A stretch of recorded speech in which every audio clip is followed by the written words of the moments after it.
కి స్వాగతం. సూర్యాపేట జిల్లా కేంద్రంలో ఎటువంటి కూల్చివేతలు ఉండవని, ప్రజలు భయపడవలసిన అవసరం లేదని టీపీసీసీ ప్రధాన కార్యదర్శి, రాష్ట్ర tourism development corporation chairman Patel Ramesh Reddy అన్నారు.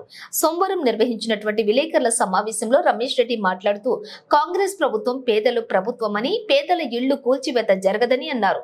సూర్యాపేటకు హైడ్రాతో సంబంధం లేదని, హైడ్రా కేవలం ఓఆర్ఆర్ లోపల మాత్రమే పనిచేస్తుందని అన్నారు. జిల్లాలతో హైడ్రాకు సంబంధం లేదని, సూర్యాపేటలో ఎఫ్టీఎల్ బఫర్ జోన్ల సర్వే చేయమని ప్రభుత్వం నుండి ఆదేశాలు లేవని అన్నారు.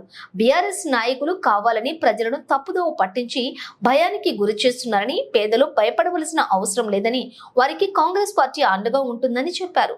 భవిష్యత్తులో హైదరాబాద్ లో వరదలు వచ్చినప్పుడు కాలనీలు మునిగిపోకుండా ఉండటానికి మాత్రమే హైడ్రా చెరువుల పరిరక్షణ కార్యక్రమం చేపట్టిందని అన్నారు. సూర్యాపేటలో పేదల ఇళ్లు కూల్చివేతలు ఉండవని, సద్దల చెరువు, పుల్లారెడ్డి చెరువులకు ఇప్పటికే చెరువు కట్టల నిర్మాణం జరిగిందని, చెరువు కట్టల బయట జరిగిన నిర్మాణాలు కూల్చడం జరగదని అన్నారు. కాంగ్రెస్ ప్రభుత్వం పేదల ప్రభుత్వమని, ఇందిరమ్మ రాజ్యంలో ముఖ్యమంత్రి రేవంత్ రెడ్డి పేదల సంక్షేమం కోసం పనిచేస్తున్నారని, సూర్యాపేటలో అర్హులైన పేదలకు ఇందిరమ్మ ఇళ్లు నిర్మాణం, రేషన్ కార్డులు మంజూరు చేస్తామని చెప్పారు. మూసీ నది పరివాహక ప్రాంతంలో ఇళ్లు కోల్పోయిన వారికి రేవంత్ రెడ్డి ప్రభుత్వం డబుల్ బెడ్రూమ్ ఇండ్లు ఇస్తుందని అన్నారు. సూర్యాపేట ఏరియా ఆసుపత్రిని 1000 పడకల ఆసుపత్రిగా మారుస్తామని అన్నారు. సూర్యాపేటలో అండర్ గ్రౌండ్ డ్రైనేజీ రోడ్ల నిర్మాణం చేస్తామని చెప్పారు.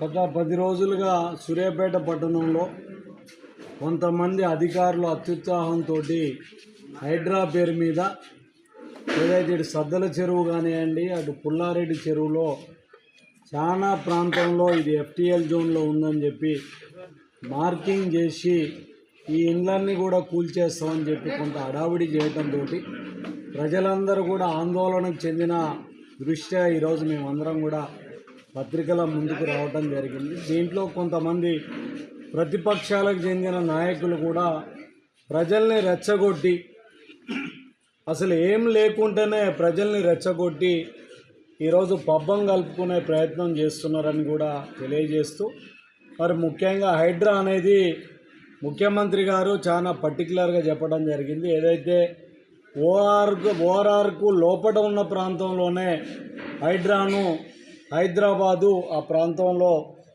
ఇది ఏదైతే చెరువుల్ని రక్షించే బాధ్యతను, మూసీ నాలాను ప్రక్షాళన చేసే బాధ్యతను తీసుకోవడం జరిగింది. అంటే పట్టణాలలో అసలు హైడ్రా అనే ప్రస్తావన లేదు, అందులో సూర్యాపేటలో లేదు. నేను అధికారులతో కూడా మాట్లాడటం జరిగింది, ముఖ్యమంత్రి గారితో కూడా మాట్లాడటం జరిగింది. ప్రజలు ఎవరు కూడా ఆందోళన చెందాల్సిన అవసరం లేదు. ఎందుకంటే పుల్లారెడ్డి చెరువు కానివ్వండి, సద్దల చెరువుకు కట్ట నిర్మాణం తర్వాత ఎఫ్టీఎల్ అనేది దాని నామ్స్ టెక్నికల్గా కూడా మారిపోవడం జరిగింది. కాబట్టి వీటన్నిటికి కూడా ఫుల్ ట్యాంక్ లెవెల్లో ఇవన్నీ కూడా రావు. కాబట్టి దీని గురించి ఇబ్బంది పడాల్సిన అవసరం లేదు. ప్రజలందరికీ కూడా భరోసా ఇస్తున్నాం. ఇది పేదల ప్రభుత్వం, రేవంత్ అన్న ప్రభుత్వం, కాంగ్రెస్ ప్రభుత్వం. పేదవాడి ఎవ్వరి ఇల్లు కూడా కూల్చే ప్రక్రియను కాంగ్రెస్ పార్టీ చేపట్టదని కూడా తెలియజేస్తూ, ఎవరు ఆందోళన చెందాల్సిన అవసరం లేదు.